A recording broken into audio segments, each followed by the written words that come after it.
Hello everyone, welcome to Infinity Study. मैं शोभित मिश्रा आज Madhya Pradesh GK का अगला लेक्चर लेके आ रहा हूँ। जैसा कि पिछले लेक्चर में हमने मध्य प्रदेश की भौगोलिक संरचनाओं के बारे में पढ़ रहे थे, ठीक है।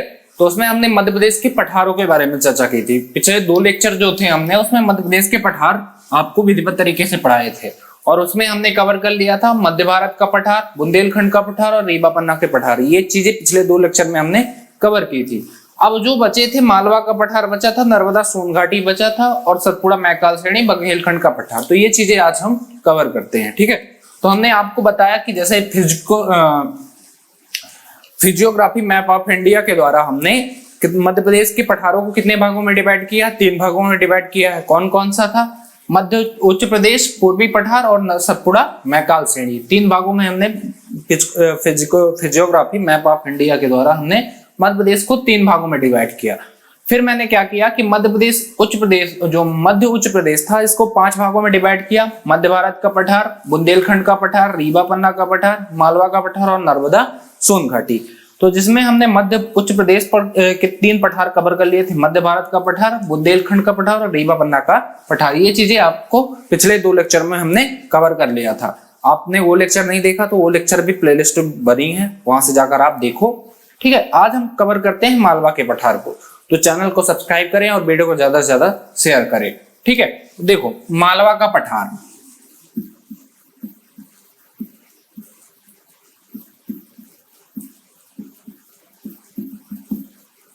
मालवा का पठार। अब ये देखो जो मालवा का पठार है ये स्थित कहाँ है? ये पूरे मध्य प्रदेश में इसका जो क्षेत्रफल है ये सबसे ज्यादा है मालवा का पठार का, ठीक है। सभी पठारों में सबसे बड़ा ये क्षेत्र, इसका एरिया है पूरे मध्य प्रदेश में। यदि आपसे ऐसा क्वेश्चन पूछा जाए कि पूरे प्रदेश में सबसे ज्यादा किस पठार का हिस्सा है, तो मालवा के पठार का हिस्सा है, ठीक है।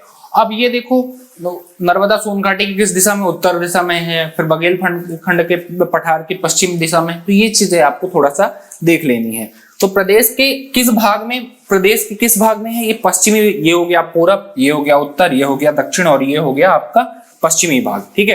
तो मालवा का जो पठार है वो प्रदेश के किस भाग में? पश्चिमी भाग पर स्थित है। तो जो ये पठार निर्मित है, ये पठार किससे निर्मित है? ये पठार काली मिट्टी के द्वारा निर्मित है, ठीक है। जो दक्कन ट्रैप की हमारे चट्टानें थी, तो दक्कन ट्रैप की चट्टानों से, जब हम चट्टान पढ़ाएंगे तब आपको विधिवत तरीके से बताएंगे कि दक्कन ट्रैप की चट्टानें क्या होती हैं, ठीक है। तो आप ये जान लो कि बस ये जो लावा मिट्टी है, ठीक है, तो ये लावा मिट्टी या दक्कन ट्रैप की चट्टानों से ये पठार निर्मित है। और यहाँ मुख्यतः मालवा के पठार में कैसी मिट्टी पाई जाती है? तो काली मिट्टी पाई जाती है। बहुत ही इंपॉर्टेंट क्वेश्चन है कि मालवा के क्योंकि 1000 बार ये क्वेश्चन लगभग मध्य प्रदेश के सभी एग्जामों में, ऐसा कोई भी एग्जाम ना हो जो क्वेश्चन ये ना पूछा हो, चाहे आपको कांस्टेबल का एग्जाम हो, चाहे एमपीपीएससी का एग्जाम हो या फिर आपका एमपीएसआई का एग्जाम हो या जेल प्रहरी का एग्जाम हो। तो ये क्वेश्चन आपका मध्य प्रदेश का एक फेवरेट क्वेश्चन है कि मध्य प्रदेश के पठार में किस प्रकार की मिट्टी पाई जाती है? तो यहाँ मिट्टी पाई जाती है काली मिट्टी, ठीक है। अभी तो हम आगे बताएंगे। अब इसका जो टोटल एरिया है, क्षेत्रफल है मालवा के पठार का एरिया है वो कितना है? 88,222.2 वर्ग किलोमीटर। 88,222.2 वर्ग किलोमीटर ये टोटल क्षेत्रफल है मालवा के पठार का। 88,222.2 वर्ग किलोमीटर ये पूरे मालवा का क्या है? क्षेत्रफल है। अब ये जो टोटल मध्य प्रदेश का क्षेत्रफल है, यानी टोटल ये पूरा मध्य प्रदेश जो है, ये कुल मध्य प्रदेश के 28% एरिया पर है। लगभग कितने परसेंट क्षेत्रफल पर? 28%। और एग्जैक्टली 28% कुल प्रदेश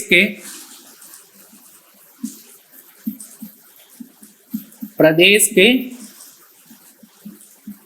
कुल क्षेत्रफल का 28.62% एरिया किसका है? मालवा के पठार का।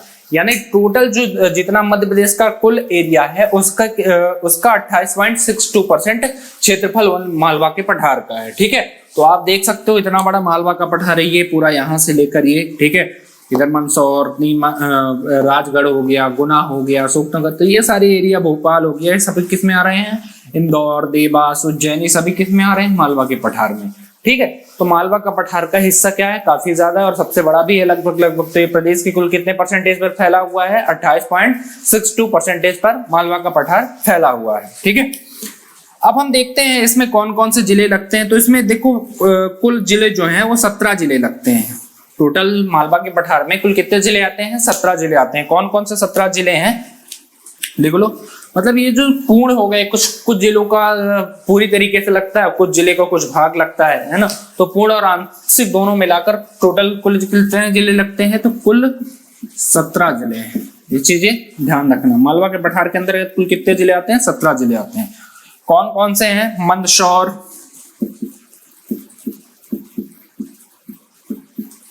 राजगढ़, उज्जैन, उज्जैन के बाद जो नागदा जिला है उज्जैन का, वो प्रस्तावित जिला है, अभी बना नहीं है। ठीक है ना, कमलनाथ ने घोषणा कर दी थी लेकिन प्रस्तावित था। तो ये भी मालवा के पठार के अंतर्गत आता है, ध्यान रखना, प्रस्तावित।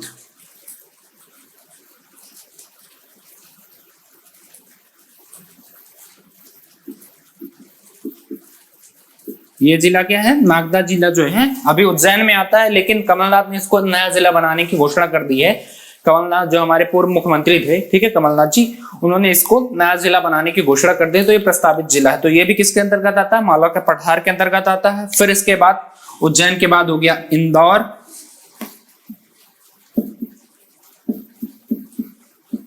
ठीक है, इंदौर के बाद हो गया आपका भोपाल, धार, गुना, रतलाम, झाबुआ,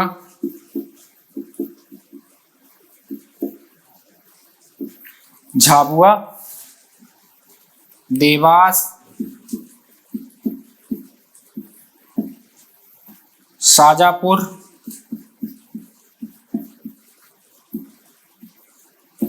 शाजापुर के बाद सीहोर,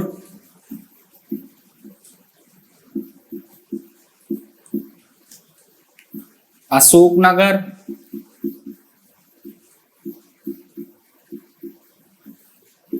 विदिशा, ठीक है, विदिशा के बाद रायसेन,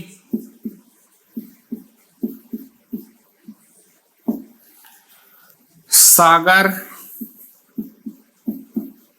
व अलीराजपुर। ये पूरा किसके अंतर्गत आता है, मालवा के पठार के अंतर्गत आता है। ठीक है, मंदसौर, राजगढ़, उज्जैन, नागदा जिला जो प्रस्तावित जिला है, इंदौर हो गया, भोपाल हो गया, धार हो गया, गुना हो गया, रतलाम हो गया, झाबुआ हो गया, देवास हो गया, शाजापुर हो गया, सीहोर हो गया, अशोकनगर, विदिशा, रायसेन, सागर व अलीराजपुर। तो ये सभी जिले किसके अंतर्गत आते हैं, मालवा के पठार के अंतर्गत। तो कुल यदि जिलों की आपसे संख्या पूछी जाए तो टोटल कुल जिले कितने हैं, 17 जिले हैं जो मालवा के पठार के अंतर्गत आते हैं। ठीक है, अब यहां से नदियां जो बहती हैं हम उसको देख लेते हैं। मालवा के पठार से कौन कौन सी नदियां बहती हैं, तो ये चीजें अपन देख लेते हैं। ठीक है, ये चीजें बहुत ही इंपॉर्टेंट है। 2 से 3 नंबर आप हर एग्जाम के क्वेश्चन में, कोई मध्य प्रदेश का कोई भी एग्जाम हो, यहाँ से पठारों से पूछ लेता है। तो ये चीजें ध्यान रखना है। नदियां, यहाँ पर कौन कौन सी नदियां बहती है, जो यहाँ की प्रमुख नदियां हैं, ठीक है, काली सिंध हो गया, काली सिंध, इसके बाद काली सिंध के बाद क्षिप्रा, ठीक है, चंबल,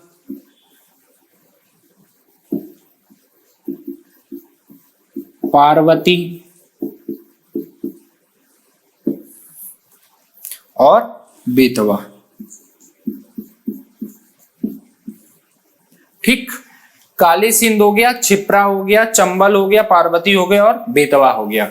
अभी आपने बोला कि सर कल आपने जो पिछले वाले लेक्चर में पढ़ाया था वो बेतवा को कहाँ बताया था, बुंदेलखंड के पठार को, ये बेतवा नदी है। ठीक है, मैंने आपको क्या बताया था कि ये कहां से निकलती है, बेतवा नदी रायसेन के कुम्हरा गांव से, रायसेन के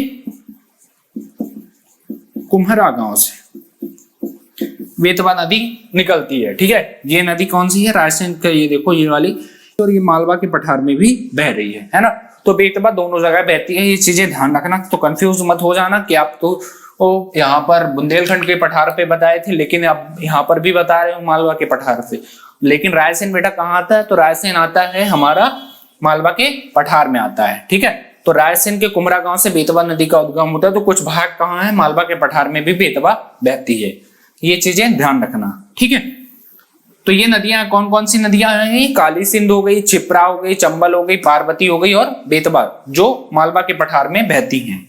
ठीक, इसके बाद यहाँ का जो मैक्सिमम तापमान होता है, यहाँ वर्षा देखो कितनी होती है, 125 सेंटीमीटर से 75 सेंटीमीटर तक होती है। ठीक है, वर्षा यहाँ क्या होती है, 75 सेंटीमीटर मिनिमम वर्षा होती है। यहाँ से 75 सेंटीमीटर से 125 सेंटीमीटर यहाँ वर्षा होती है। ठीक है, और जो यहाँ की जलवायु होती है वो क्या होती है, जलवायु सम जलवायु होती है,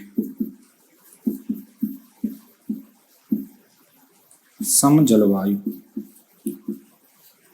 एक चीज और ध्यान रखना कि पूरे विश्व में यदि सबसे अच्छे जलवायु कहीं की देखा जाए तो वो मालवा के पठार की जलवायु है।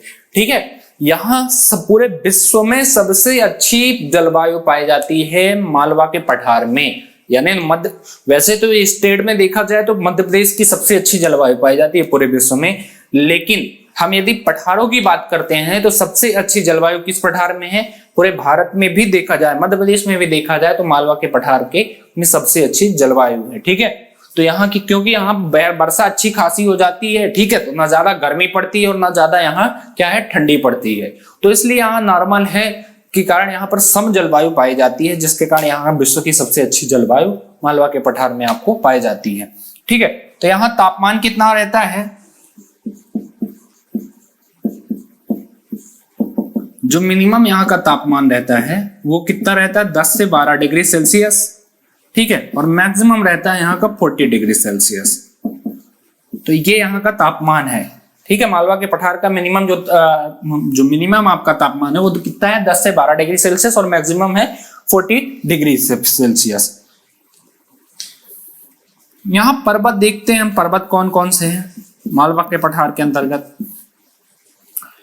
देखो यहाँ पर क्या है कि जो मालवा के पठार में चोटियां हैं, वो वैसे तो मालवा के पठार की सबसे ऊंची चोटी की हम बात करते हैं तो सबसे ऊंची चोटी है मालवा के पठार की सिंगार चोटी।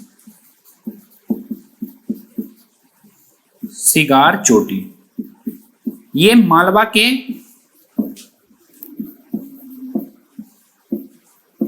पठार की सबसे ऊंची चोटी है। ठीक है,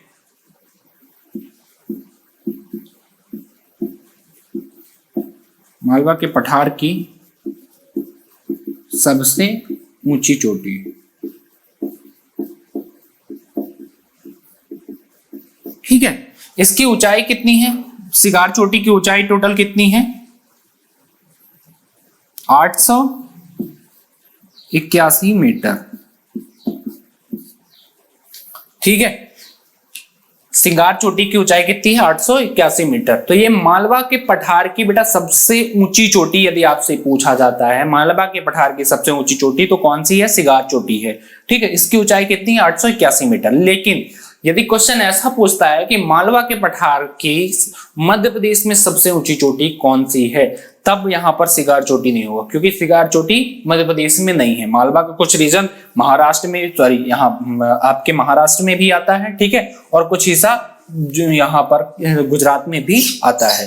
तो ये चीजें ध्यान रखना कि मालवा का पठार सिर्फ मध्य प्रदेश में नहीं है, मालवा का पठार गुजरात, महाराष्ट्र और राजस्थान, इन तीनों क्षेत्रों चीजों तीनों जगह है।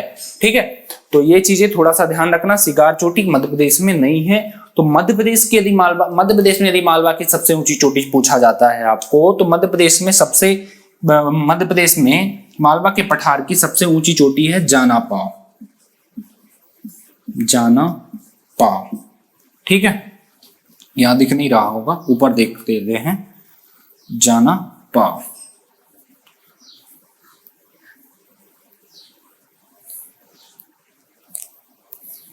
मध्य प्रदेश में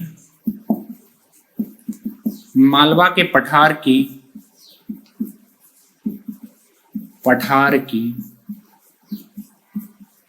सबसे ऊंची चोटी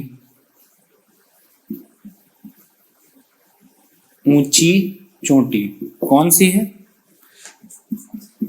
जाना पाव।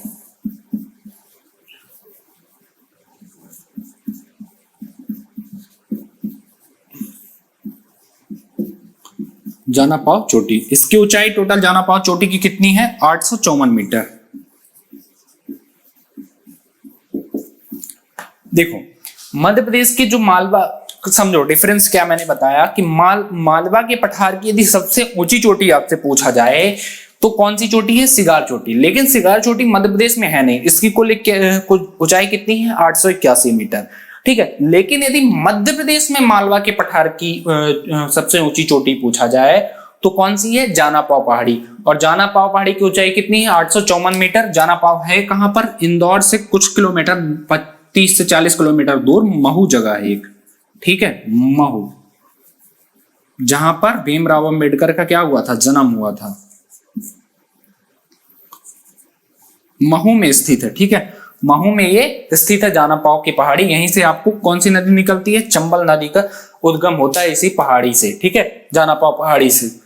तो महू में स्थित है जाना पाव पहाड़ी। इसकी ऊंचाई कितनी है? 854 मीटर, जो मालवा के पठार की मध्य प्रदेश में सबसे ऊंची चोटी है। ठीक है, तो ये चीजें आपको थोड़ा सा क्लियर हो गई होंगी कि मध्य प्रदेश में सबसे ऊंची चोटी कौन सी है। अब यहाँ पर देख लेते हैं उद्योगों के बारे में, देख लेते हैं कि यहाँ पर कौन सा उद्योग है। पहले मिट्टी देख लो, यहाँ मालवा के पठार में मिट्टी कैसी पाई जाती है। तो मध्य प्रदेश के यहाँ मालवा के पठार पर जो मिट्टी है वह मुख्यतः काली मिट्टी पाई जाती है। काली मिट्टी पाई जाती है। ठीक है, अब उद्योग की बात कर लेते हैं अपन, या फसल की पहले बात कर लेते हैं। मिट्टी देखा तो फसल देख लो। यहाँ की फसल कौन कौन सी है? मुख्यतः गेहूं हो गया, क्योंकि बारिश अच्छी हो रही है तो गेहूं भी अच्छा होगा यहाँ पर। ठीक है, गेहूं हो गया। इसके बाद गन्ना हो गया, गन्ना के बाद कपास हो गया, काली मिट्टी के लिए बहुत ही उपयोगी कपास। ठीक, और मुख्यतः जो यहाँ की फसल है वो कौन सी है? सोयाबीन। सोयाबीन। ठीक है, वैसे भी आपको पता है कि सोयाबीन उत्पादन में मध्य प्रदेश नंबर 1 राज्य है। और यदि मध्य प्रदेश में सबसे अधिक कहाँ भी सोयाबीन होता है तो वो कहाँ होता है? मालवा के पठार में। ठीक है, तो सोयाबीन काली मिट्टी के लिए बहुत ही उपयोगी है, क्योंकि यहाँ पर, और पूरे मध्य प्रदेश में सबसे अधिक सोयाबीन कहाँ उत्पादन होता है? मालवा के पठार में। और पूरे भारत में यदि सोयाबीन का राज्य उत्पादन वाला कौन सा है? वो भी मध्य प्रदेश है। तो ये चीजें थोड़ा सा यहाँ पर आपको देखना पड़ेगा। अब देखो उद्योग की बात करते हैं हम। यहां कौन कौन सा उद्योग है? कृत्रिम रेशा उद्योग है। कृत्रिम रेशा उद्योग, और ये है कहां पर कृत्रिम रेशा उद्योग? ये है नागदा जिले में। देखो मैंने आपको क्या बताया कि यहाँ पर किसका पेड़ होता है? कपास होता है। ठीक है ना, तो कपास की खेती होती है तो क्लियर है कि ये यहाँ पर रेशा का उद्योग भी होगा, क्योंकि कपास से ही रेशा मैक्सिमम बनता है। ठीक है, तो इसीलिए यहाँ पर कृत्रिम रोग या फिर जूट से जो भी बनता है। तो ठीक है, कृत्रिम रेशा उद्योग कहाँ पर है? नागदा जो जिला प्रस्तावित है यहाँ पर है। ठीक है, मालवा के अंतर्गत। इसके बाद सूती कपड़ा उद्योग। सूती कपड़ा उद्योग, कपास होती है पर्याप्त मात्रा में, जिसके कारण यहाँ पर कपड़ा भी बनता है, क्योंकि ठीक है। सूती कपड़ा उद्योग कहाँ कहाँ है? इंदौर में है, रतलाम में है, देवास में है, और उज्जैन और भोपाल में। उज्जैन, भोपाल। ठीक, इंदौर, रतलाम, देवास, उज्जैन, भोपाल में सूती कपड़ा उद्योग है। इसके बाद जो भेल है आपका Bharat heavy electrical limited. Bharat heavy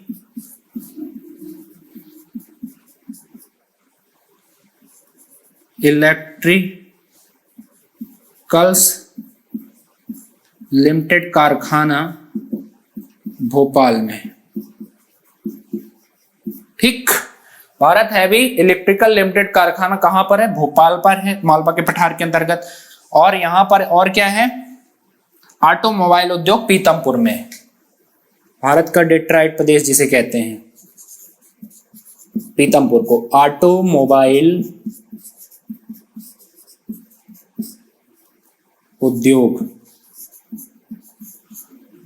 कहां पर है? पीतमपुर।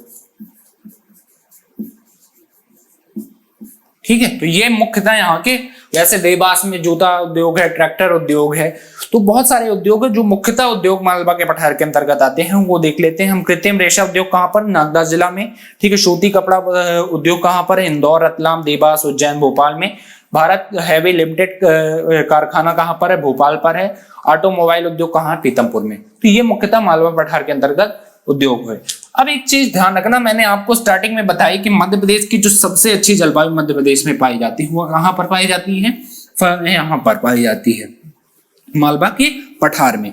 तो चीनी यात्री, आपको पता होगा, आपने हिस्ट्री पढ़ा था, फाहियान का नाम सुना होगा। चीनी यात्री था एक फाहियान, जो भारत आया था उसने, तो उसने यहाँ पर बताया था कि ये चीनी यात्री जो हमारा फाहियान था, फाहियान,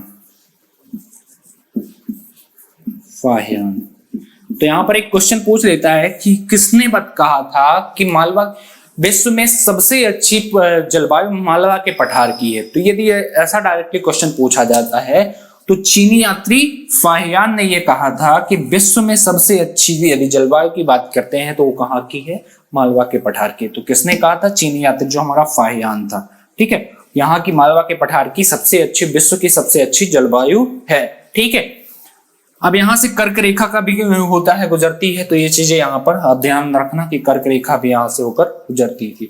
तो ये मालवा के पठार के अंतर्गत हमने इतनी चीजें जानी जो बहुत ही इंपॉर्टेंट है, डायरेक्टली क्वेश्चन पूछ लेता है। तो सबसे इंपॉर्टेंट यहाँ पर क्या है? दो चीजें, तीन चीजें हैं। एक तो यहाँ की क्या है, मुख्यतः फसल कौन सी है? सोयाबीन, ठीक है, गेहूं, कपास, ये हो गया। इसके बाद किसने कहा था कि यहाँ की सबसे अच्छी जलवायु है? फाहियान ने कहा था। और यहाँ पर मिट्टी कैसी पाई जाती है? तो यहाँ पर मिट्टी कौन सी पाई जाती है? काली मिट्टी पाई जाती है। वर्षा यहाँ पर कैसी होती है? कैसी जलवायु पाई जाती है? सम जलवायु पाई जाती है। तो ये चीजें यहाँ पर इंपॉर्टेंट हो जाती है मालवा के पठार में। तो आपको इसको पूरा पढ़ना है और वीडियो पूरा देखें, ठीक है। और पिछले वाला भी लेक्चर आप जाकर देखें, तभी समझ में आएगा पूरी तरीके से। इसके बाद हमने ये चीजें देख लिया यहाँ पर। अब हम देखते हैं नर्मदा सोन घाटी, ठीक है, नर्मदा सोन घाटी, नर्मदा सोन घाटी, ठीक है। नर्मदा सोन घाटी देखते हैं कहां पर है। ये देखो, सतपुड़ा के ऊपर और मालवा के नीचे ये जो रेखा है, ये नर्मदा सोन घाटी कहलाती है। देखो नर्मदा यहाँ पर, तो ये नर्मदा नदी हो गई जो नर्मदा बहती हुई है पूरा क्षेत्र, तो वो तो नर्मदा हो गया। लेकिन सोन कहाँ है? सोन नदी यहीं से अनूपपुर जिले से अमरकंटक पहाड़ से ऐसे निकलती है, ठीक है ना, ऐसे। ये सोन नदी, ये सोन नदी वाला क्षेत्र, तो ये वाला क्षेत्र और ये वाला क्षेत्र दोनों क्या कहलाता है? नर्मदा और सोन घाटी का क्षेत्र कहलाता है, ठीक है। तो ये चीजें ध्यान रखना है, सिर्फ ये नर्मदा वाला क्षेत्र नहीं है, ये और ये दोनों इसका नर्मदा और सोन घाटी के क्षेत्र में आता है, ठीक है। तो ये अभी आपको 2020 में एग्जाम हुआ था एमपीपीएससी का, तो उसमें एक क्वेश्चन पूछा गया था कि मध्य प्रदेश का सबसे नीचा क्षेत्र कौन सा है, सबसे निचला क्षेत्र कौन सा है। तो ध्यान रखना, मध्य जो नर्मदा सोन घाटी है पूरे मध्य प्रदेश में सबसे निचला क्षेत्र है, सबसे नीचा यह मध्य प्रदेश का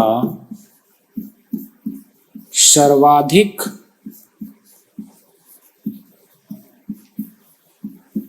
निचला भाग है, ठीक है। मतलब जो नर्मदा सोन घाटी का क्षेत्र है ये मध्य प्रदेश का क्या है? सर्वाधिक निचला भाग है। यहाँ पर क्या है कि देखो नदियां क्या है, बह रही हैं, ठीक है। बहते बहते यहाँ पर क्या, जहां पर बह रही है वो क्या कर दी है, मिट्टी काट दी गई है और अगल बगल इसने अपनी घाटियां टाइप की बना ली है। इसलिए यहाँ ये जो नर्मदा और सोन घाटी का जो क्षेत्र है वो क्या है, सबसे पूरे मध्य प्रदेश में सबसे निचला क्षेत्र है। ये चीजें थोड़ा सा ध्यान रखना। जिसकी मतलब ऊंचाई है जमीन तल से लगभग, ऊंचाई कितनी है 300 से 400 मीटर इसकी कुल ऊंचाई है। ठीक है, ये एमपीपीएससी के एग्जाम में आया था कि मध्य प्रदेश का सर्वाधिक निचला भाग कौन सा है। ठीक है, तो नर्मदा सोन घाटी का क्षेत्र है। अब देखो नर्मदा को कुछ ग्रीक विद्वान टालमी ने नामोदोस कहा है नर्मदा नदी को, और किस नाम से जाता है, तो ये चीजें ध्यान रखना, ये भी क्वेश्चन पूछ चुका है कि किसने इसे, मतलब कि जो ग्रीक हमारे विद्वान थे या ग्रीक शास्त्री थे, ठीक है, टॉलमी ने नर्मदा को किस नाम से जाना या कहा है, नर्मदा का और कौन सा नाम दिया है, तो इसको नामोदोस कहा है। तो ग्रीक वैज्ञानिक या ग्रीक ऐसा लिख लो, नर्मदा को ग्रीक वैज्ञानिक या विद्वान टालेमी ने नामोदोस कहा है, नामोदोस कहा है। ठीक, नर्मदा को ग्रीक विद्वान टालेमी ने क्या कहा, किस नाम से नाम दिया है, नामोदोस कहा। यहाँ मुख्यतः फसल कौन सी होती है, जो सर्वाधिक फसल का उत्पादन होता है यहाँ पर नर्मदा सोन घाटी में, वो कौन सा होता है, गेहूं का।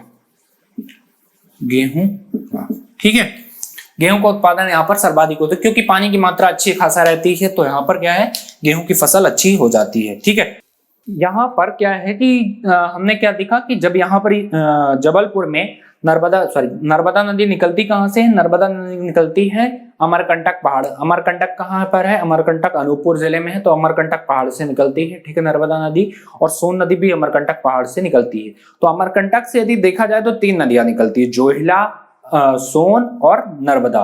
तो ये चीजें ध्यान रखना, डायरेक्टली ऐसा क्वेश्चन पूछ भी सकता है कि नर्मदा मतलब अमरकंटक पहाड़ से कुल कितनी नदियां निकलती है, तो अमरकंटक पहाड़ से 3 नदियां निकलती है। कौन सी, जोहिला, नर्मदा और सोन नदी। ठीक है, और अमरकंटक आता कहाँ, अनूपपुर जिले में। अनूपपुर जिला कहाँ पर है ये, ठीक है, यहाँ पर। तो यहाँ पर देखो, जब नर्मदा नदी उद्गम होता है तो उद्गम से 8 से 10 किलोमीटर पश्चात कपिल धारा जलप्रपात व दुग्ध धारा जलप्रपात अनूपपुर जिले में बनाती है। तो 2 जलप्रपात बनाती है नर्मदा जब निकलती है उसके 8 से 10 किलोमीटर दूर पर। कौन कौन से, उद्गम के पश्चात, हालांकि ये जब हम अभी चीजें जलप्रपात पढ़ाएंगे तब ये सारी चीजें आपको बताएंगे, जब नदियां पढ़ाएंगे तो इसमें सारी चीजें हम आगे पढ़ाएंगे। ठीक है, लेकिन अभी जान लो, क्योंकि यहाँ पर नर्मदा सोन घाटी की चर्चा चल रही है, तो ये डायरेक्टली यहाँ पर हम थोड़ा सा बता देते हैं। उद्गम के पश्चात, ठीक है, 2 जलप्रपात बनाती है, 2 जलप्रपात का निर्माण करती है। कौन सी, नर्मदा नदी। कौन कौन से थे, दुग्धधारा जलप्रपात, दुग्धधारा व कपिल धारा जलप्रपात। ठीक है, इसके बाद जबलपुर में भेड़ाघाट में धुआंधार जलप्रपात, जिसकी ऊंचाई 15 मीटर है, आपको पता है। ठीक है, तो जबलपुर में कौन सा जलप्रपात बनाती है, भेड़ाघाट जलप्रपात बनाती है नर्मदा नदी। जबलपुर में कौन सा जलप्रपात बनाती है, जबलपुर में भेड़ाघाट जलप्रपात बनाती है। नर्मदा नदी पर कौन से, भेड़ाघाट, कहां पर है, जबलपुर में। इसकी कुल ऊंचाई कितनी है, 15 मीटर, 1 ऊंचाई की बात करें 15 मीटर। ठीक है,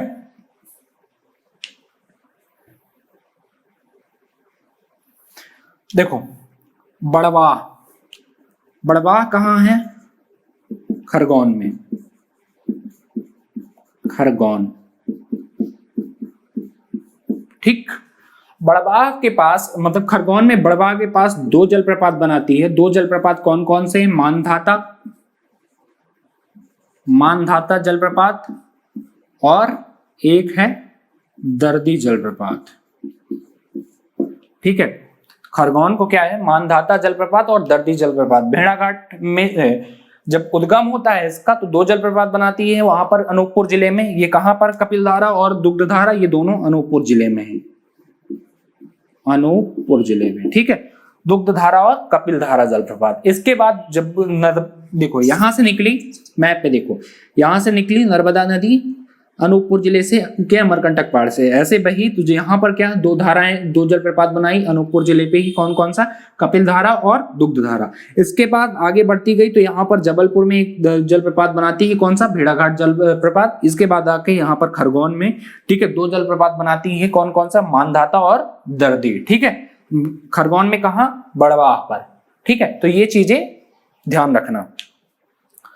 इसके बाद महेश्वर में, यहीं पर आगे थोड़ा सा, महेश्वर के निकट एक और जलप्रपात का निर्माण करती है, महेश्वर के निकट, महेश्वर के निकट एक और जलप्रपात का निर्माण करती है और उस जलप्रपात का नाम क्या है, सहस्त्रधारा, सहस्त्रधारा, ठीक है, सहस्त्रधारा जलप्रपात। तो नर्मदा नदी की ये प्रमुख जलप्रपात थे, कौन कौन से आपको पता। उद्गम के पश्चात दो जलप्रपात का निर्माण की, दुग्धधारा और कपिलधारा, कहां पर है, अनूपपुर में। इसके बाद भेड़ाघाट जबलपुर में एक जलप्रपात का निर्माण की, भेड़ाघाट जलप्रपात।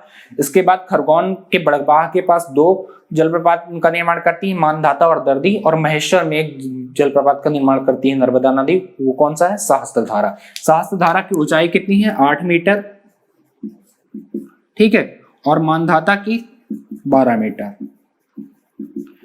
तो ये चीजें ध्यान रखना थोड़ा सा। आगे देखते हैं, ये था नर्मदा सोन घाटी का क्षेत्र।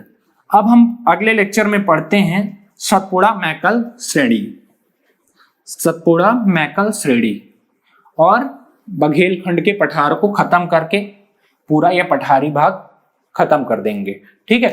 तो हम अगले लेक्चर में क्या क्या चीजें कवर करेंगे, सतपुड़ा मैकाल श्रेणी, सतपुड़ा मैकाल श्रेणी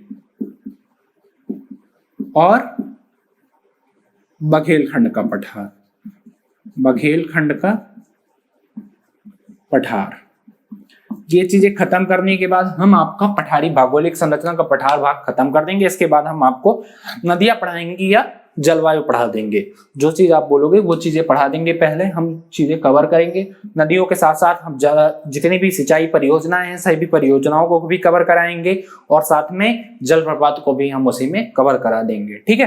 तो ये चीजें आपको पढ़ना है, कंटिन्यू आप पढ़ते रहो। जो भी प्रॉब्लम हो तो आप कमेंट बॉक्स में पूछ सकते हो, या फिर हमारे डिस्क्रिप्शन में सोशल मीडिया के लिंक दे के रखे हैं, वहां पर आकर आप हमसे जो भी डाउट हो आप पूछ सकते हो। तो thank you so much, channel को सब्सक्राइब करो, मिलते हैं नेक्स्ट वीडियो में जल्द ही।